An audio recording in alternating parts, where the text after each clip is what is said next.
Good morning. This week I want to do a series of devotions on when someone falls into sin. The fact is, it could happen to any one of us.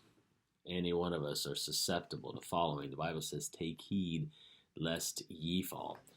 And Paul was concerned about this. The Bible says in 1 Corinthians chapter 9 and verse number 27, Paul said, but I keep under my body and bring it into subjection, lest that by any means when I have preached to others, I myself should be a castaway. Most of us don't think it ever happened to us, but it could. It could happen to me. I hope not. I pray not, but it could. If we don't keep ourselves under subjection, if we don't keep our flesh under control and walk in the Spirit of God, it can happen. It happened to a man named Peter in the Bible. And I want to look at that this week.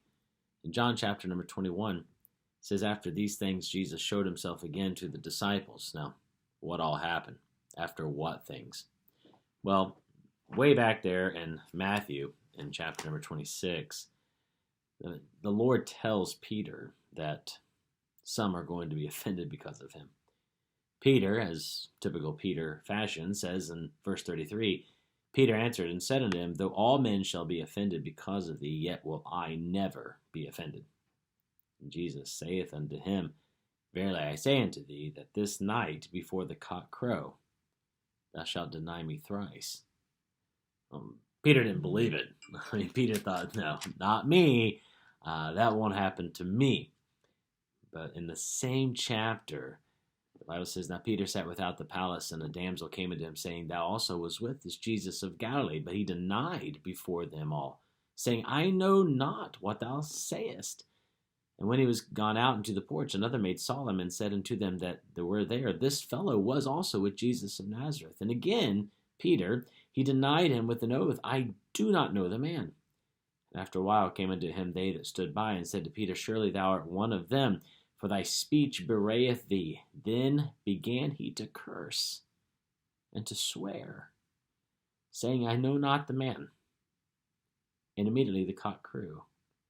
And Peter remembered the words of Jesus, which he said unto him, before the cock crow, thou shalt deny me thrice.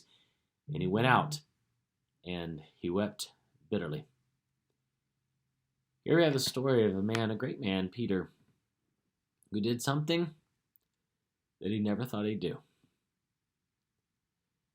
I know more than I wish I knew of Christians, good church members, Sunday school teachers, pastors, assistant pastors, youth pastors that did things that they thought they'd never do. And the Bible has a warning, take heed lest ye fall. So I want to talk to you today about this man who fell, and if it's you, you've allowed yourself to fall, I want you to know I love you. God loves you. And He wants you to get you back on your feet. If you haven't fallen, you know someone, maybe this will help in ministering to that person. Or maybe it's just a good checkup for us. Let's look at this week and examine this.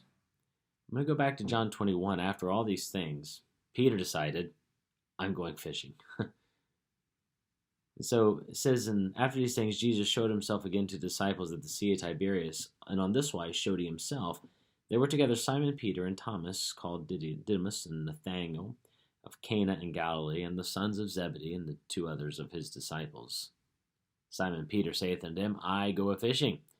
They say unto him, we also go with thee. And they went forth and entered to a ship immediately. And that night they caught nothing.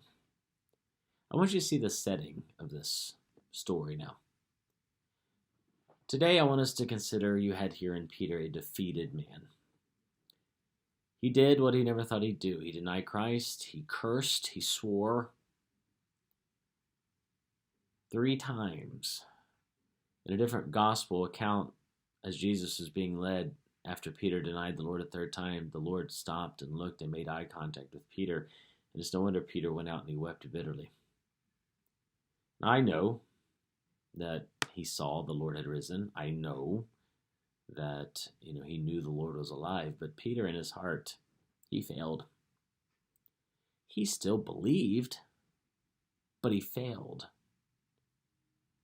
There are so many today, unfortunately, that are in these same shoes. So he quit the ministry. He went back to fishing. And when he did, there were, as it says there, followers that went with him. No doubt he was very frustrated. He'd hurt the Lord. And understand this, that anyone who falls, there will be people who go down with you. It's just life. I'm not making an excuse for them, but they do. So these other disciples decided, well, we're going to go back fishing too. When the Lord had told them in Luke 2, the Lord had called most of these very men from this vocation. And he said, from this point, you'll be fishers of men, follow me. And the Bible says, and they left all and followed him. But now they're going back. Peter thought, I can't ever do it. And while and don't misunderstand me in anything I'm about to say, there are some qualifications that once a man falls into certain sins, there are qualifications that need to be met, and if they're not met, he can't be a pastor. Someone's been divorced and remarried and etc. I don't believe that person should pastor. To be the husband of one wife, that's my definition of that. There are other qualifications, but the fact is this: Peter had done something really bad. I think it was a disqualifying thing, but he did something terrible. And he felt like he could never be used again. And he quit. And people went with him. How many times I've seen pastors or leaders fall into sin, and there's always a group of people that end up out of church too because they were so hurt by what so-and-so did, and they just go with them. But while you have this man who quit the ministry, the Lord didn't give up on him. Praise the Lord for that. It says, but in the morning, when the morning was now come, Jesus stood on the shore. But the disciples knew not that it was Jesus. Jesus had come. He had come for this purpose, to restore a man to the ministry, to get a man back on his feet. Let's study that this week.